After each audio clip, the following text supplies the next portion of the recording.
is a caricature of himself. This guy's from a comic book. He's a cartoon drawn. character. Look at this man.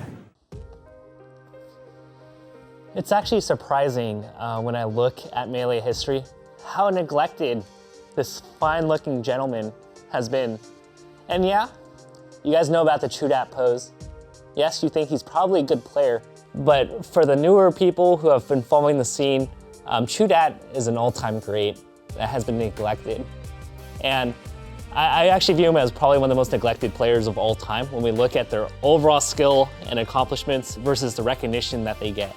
And so in the Smash documentary, Chu, although he was interviewed and he spoke a lot of his insight and his experience, and there were a lot of match clips of him, he didn't even get his own episode, despite being one of the best players of his generation. And he's still a really good player, don't get me wrong right now. And I feel like for him, it's kind of like the Reggie Miller or Karl Malone effect, where you're this all-time great, but you face Michael Jordan in your era. And so as a result, you finish second place every time. And in this case, the Michael Jordan was Ken. Ken was the guy from roughly 03, 04 to 07, just didn't really lose much. Won nearly everything. He was featured in magazines as like the top 5 most, daunting esports players of his time.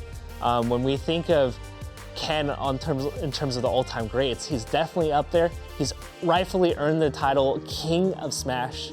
And he was just this unstoppable force, and it's just unfortunate that a guy like ChuDat had to compete with that in his era, where if Ken was not playing in those years, Chu could have been the #1 player of 2005 and 2006, where everything mattered a lot.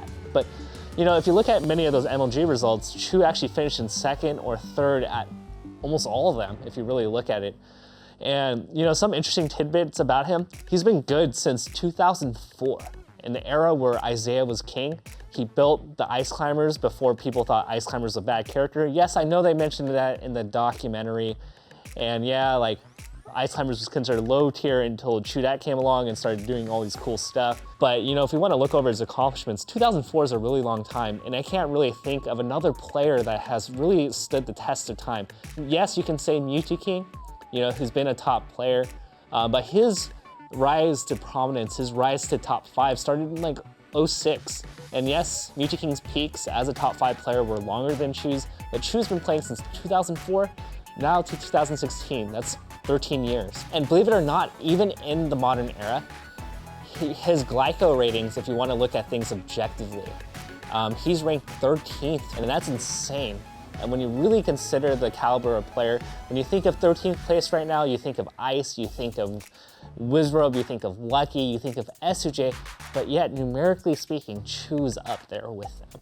And if we look at the results, even back in 2006, so let's take it a step back, MLG Dallas, MLG Orlando, Chicago, he finished in 2nd place. New York, Anaheim, the playoffs, he finished in 3rd. Unfortunately, at the end of that year, he finished in 7th at Vegas, and maybe that's why people don't remember so much about him. In 2006, he was 11-0 against Korean DJ and Mewtwo King. Shout outs to Edwin Budding for that piece of information. If we're to give context and give an analogy, that's like never losing to Plop or SFAT in modern times. That's actually insane. And if we look at the things that he's actually won, we've mentioned a lot of his 2nd places, but Pound 2 in 2007 was actually a huge win that featured nearly everybody. It was one of the largest tournaments of the 2007 era. And so, if you look at 2007, we look at 2008, look at 2006, 05, he's by far easily a top 5 player. Maybe not so much in 2008. He did take a little bit of a break. He started playing Brawl. But in the golden era of Smash, where everything was super stacked and everybody was competing their hardest, you had the names like Ken, Azen, PC Chris, Korean DJ, Mewtwo King, Isaiah. Chu was by far, up in the ranks with him for a long time.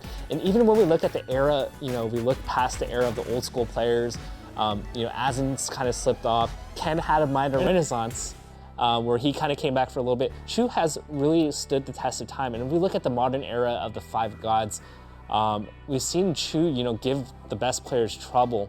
Zenith 2012, he actually defeated Hungrybox when Hungrybox was already established as this god-level player.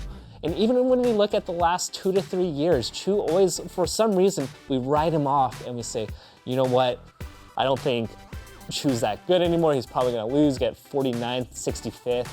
And you know, EVO 2015, he makes top 8. He beats West Bulls, Silent Wolf, has that iconic win over Hugs to make it into top 8. And who would have thought that this player who's been playing since 2004, you know, would make top 8 at EVO 2015.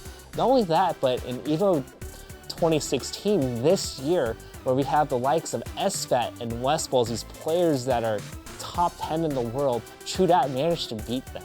And it's just really impressive that even despite all this, despite us having new Ice Climber players over the years, we've had the likes of Fly and Tendude, you know, who can forget Wobbles, Kid Boogie.